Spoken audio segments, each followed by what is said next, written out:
There is a number that decides how much a franc in Dakar, Abidjan, or Yaoundé is worth. And for 80 years, that number hasn't been decided in Dakar, Abidjan, or Yaoundé. It is the CFA Franc. It was created in 1945 and is still used today across 14 African countries. It is pegged to European currency at a fixed rate that African governments don't set and can't even move on their own. For decades, the arrangement requires something even more direct. The central bank using the CFA franc had to deposit half of their foreign exchange reserve in the French treasury. Their own money held in a vault outside their own countries as a condition of being allowed to use it.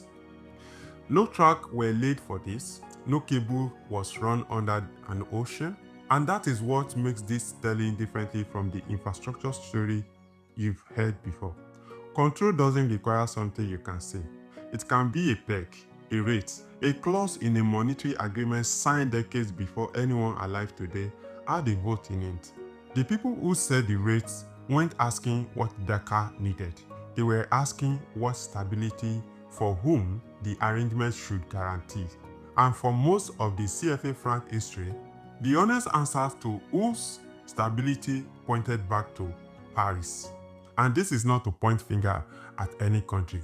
Every country is fighting and working for their whole interests. Fast forward to 2026, and a new kind of dependency is being built across the same continent. Not a currency peg this time, but something that looks on the surface far more concrete. Fiber optic cable under the sea, and a rack of processor inside a climate control buildings. It's tempting to think this is different because you can point to it. A data center is a building. A subsea cable is a physical object with a route on a map. Surely something you can thought is easier to own than a number set by a foreign treasury.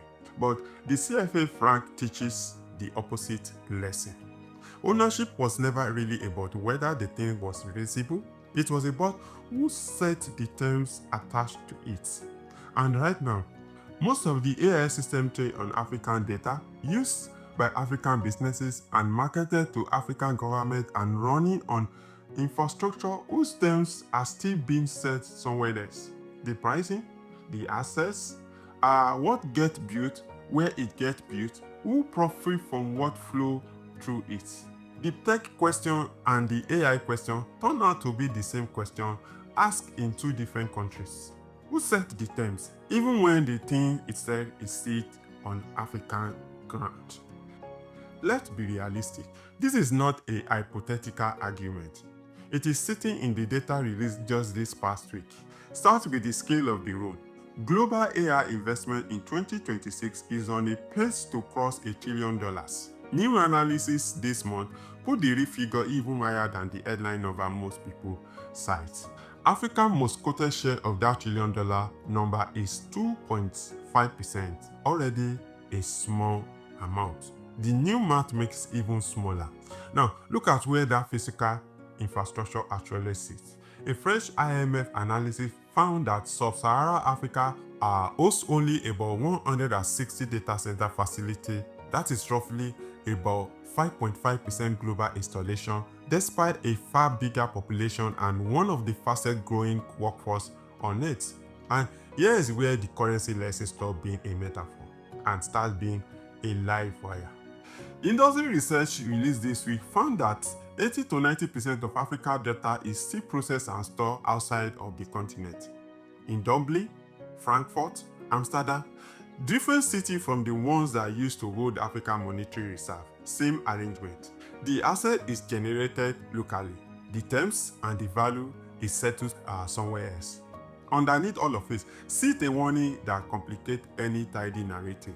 Interpol 2026 African Cyber Threat Assessment found that AI now enable more than half, that is around 55% of all reported cybercrime across the continent, while legal frameworks and law enforcement readiness remain fragmented and behind. And this is the part the infrastructure conversation tends to skip. Dependency doesn't just mean missing out on a value. It means absorbing risk faster than you can build the tools to defend against it. 4 separate numbers, 4 separate sources, released in the same 7 days window, all pointed at the same actual fact. The room is getting bigger and Africa's seat in it is not. And here is the part of the CFA Franc story that matter most for this documentary to land perfectly. In 2019, the arrangement was renamed. The reserve requirement is for one of the 2 currency zones. France stepped back from the currency union board. It was announced publicly as a reform, a step towards a monetary sovereignty. 5 years later, the new currency still hasn't launched. The peg to the euro remains, and in the other currency zone, nothing changed at all. The reserve requirement is still in place today, in 2026, exactly as it was before the announcement. That is the lesson worth sitting with before anyone celebrates the language of AI sovereignty coming out of summit and partnership announcement this year. A name change is not a control change. Renaming the currency didn't move where the reserve sat. Calling the partnership a sovereign AI doesn't move where the data sits or who set the price of using it. Africa has never been short of the talent or the resolve to ask who setting the terms. What the CFA Franc proof and what 2026 number are proving again is that asking isn't the same as deciding. The peg has to actually move. The reserves have to actually come home. The infrastructure has to actually be owned. Not just hosted. Who set the rate? Who holds the reserve?